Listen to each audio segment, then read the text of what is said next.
pleasure to welcome Justin Trudeau to our campaign office. Justin is one of the candidates for the leadership of the Liberal Party, and he's been crisscrossing the country, and he's honored Calgary with his second visit, for which we're very grateful. And we're campaigning together because we want to rebuild the Liberal Party of Canada to give a viable opportunity for Calgarians and the rest of Canada to vote for an alternative in 2015 that reflects progressive values.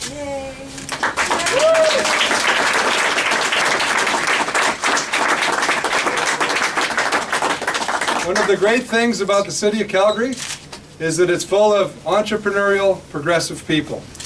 People who aren't just good at making money, they're good at making change, they're good at doing things for the social good, they're good at doing things for the environmental good, and we want that energy to be captured, and that energy to be brought to the national stage, and the true reflection of who Calgarians are and who Albertans are to be reflected in the Parliament of Canada. And you will have seen many important Liberal figures come through Calgary in this election. It's all part of everyone saying they want us there. They want us to be part of the team. And it's such an exciting time for our city. And this election, of course, is not about me. It's about you, and it's about us, and it's about Calgary, and it's about Canada. And I'm going to let Justin carry the conversation from here, and then we'll answer questions later. Justin? Thank you, Harvey.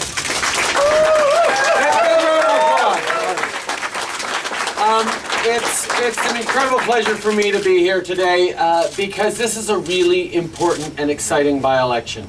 This is an opportunity, as I'm crisscrossing the country, as are a number of other great Liberal leadership candidates, focused on rebuilding the party, focused on bringing us forward to a place where we do not have the politics of division, of fear, of envy dominating our political discourse, but the politics of hope. None of this cynicism, but a desire to be involved, engaged, and have a voice. And right now, one of the things that I hear all the time is the Liberal Party can't pretend to be a national party because we don't have enough support in Alberta. We don't have any voices in Calgary, and Calgary is an extremely important city. Obviously it is. I've been here twice in my leadership already, and we'll be back many times more. But it's essential because right now we have an opportunity to send a progressive, fiscally prudent, environmentally responsible voice to Ottawa to speak for Calgary and Calgarians. Yeah!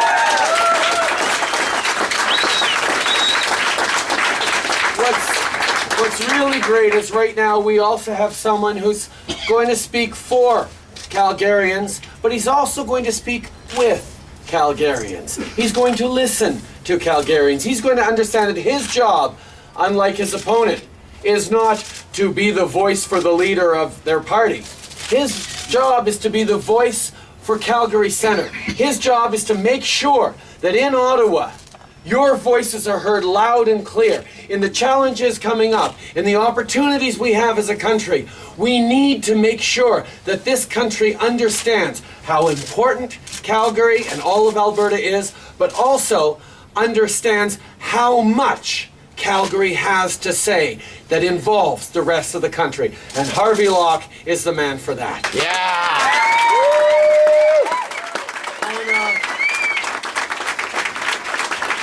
On a personal level, I've known Harvey for about 10 years now. We met on a project up in the far north a number of years ago.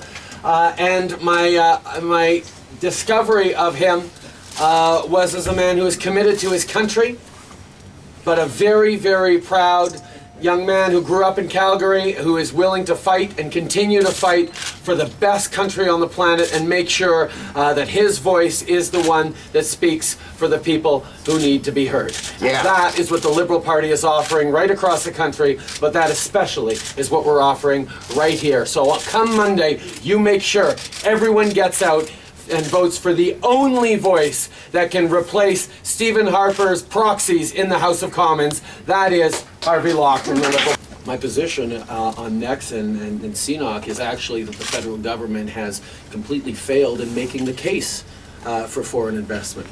The federal government has been all over the map in trying to one off on every particular deal and decide at the last minute, according to polls, according to electoral interests, what is in the best interests of the Canadian economy. And that has been an absolute failure. I'm hoping that they're going to come around to realize that part of the responsibility of a government is to reassure Canadians and remind them that we are too small a country with too many resources for us to be able to do without foreign investment. We need the capital investments to thrive and survive as a country and to be global players. That's been this failure. On that score, Gary, Justin and I have talked about this, and one of the great issues that we have is we do not have a coherent framework for thinking about these projects. We have a number of important things happening with China. A free trade deal, a discussion of shipping raw bitumen to China, the discussion of a Chinese state oil company buying part of the oil sands.